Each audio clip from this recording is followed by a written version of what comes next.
how do you explain when things don't go as we assume? Or better, how do you explain when others are able to achieve things that seem to defy all of the assumptions? For example, why is Apple so innovative? Year after year after year after year, they're more innovative than all their competition. And yet, they're just a computer company. They're just like everyone else. They have the same access to the same talent, the same agencies, the same consultants, the same media. Then why is it that they seem to have something different? Why is it that Martin Luther King led the civil rights movement? He wasn't the only man who suffered in a pre-civil rights America, and he certainly wasn't the only great orator of the day. Why him? And why is it that the Wright brothers were able to figure out controlled powered manned flight when there were certainly other teams who were better qualified, better funded, and they didn't achieve powered manned flight, and the Wright brothers beat them to it? There's something else at play here. About 3.5 years ago, I made a discovery. And this discovery profoundly changed my view on how I thought the world worked, and it even profoundly changed the way in which I operate in it.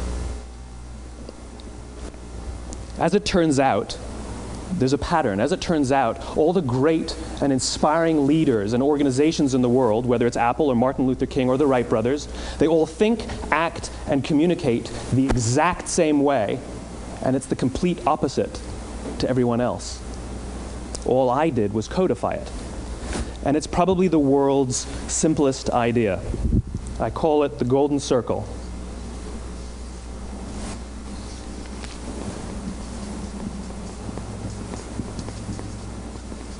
Why, how, what?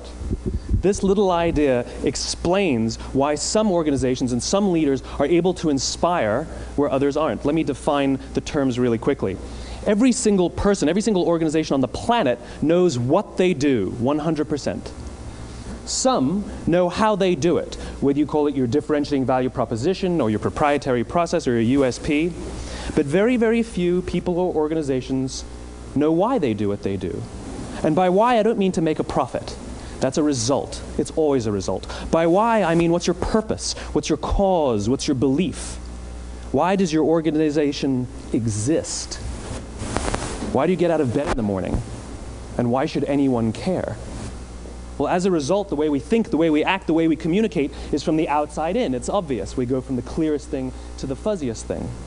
But the inspired leaders and the inspired organizations, regardless of their size, regardless of their industry, all think, act, and communicate from the inside out.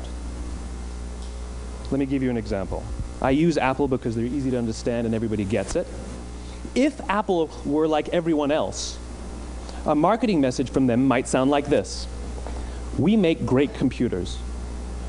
They're beautifully designed, simple to use, and user-friendly. Want to buy one? Meh. And that's how most of us communicate. That's how most marketing is done, that's how most sales is done, and that's how most of us communicate interpersonally. We say what we do, we say how we're different or how we better, and we expect some sort of behavior, a purchase, a vote, something like that. Here's our new law firm. We have the best lawyers with the biggest clients. We have, we always perform for our clients, do business with us. Here's our new car. It gets great gas mileage. It has, leather seats. Buy our car. But it's uninspiring. Here's how Apple actually communicates. Everything we do, we believe in challenging the status quo. We believe in thinking differently. The way we challenge the status quo is by making our products beautifully designed, simple to use, and user-friendly. We just happen to make great computers. Want to buy one? Totally different, right? You're ready to buy a computer from me. All I did was reverse the order of the information. What it proves to us is that people don't buy what you do, people buy why you do it. People don't buy what you do, they buy why you do it. This explains why every single person in this room is perfectly comfortable buying a computer from Apple. But we're also perfectly comfortable buying an MP3 player from Apple, or a phone from Apple, or a DVR from Apple. But as I said before, Apple's just a computer company. There's nothing that distinguishes them structurally from any of their competitors. Their competitors are all equally qualified to make all of these products. In fact, they tried. A few years ago, Gateway came out with flat-screen TVs. They're eminently qualified to make flat-screen TVs. They've been making flat-screen monitors for years. Nobody bought one.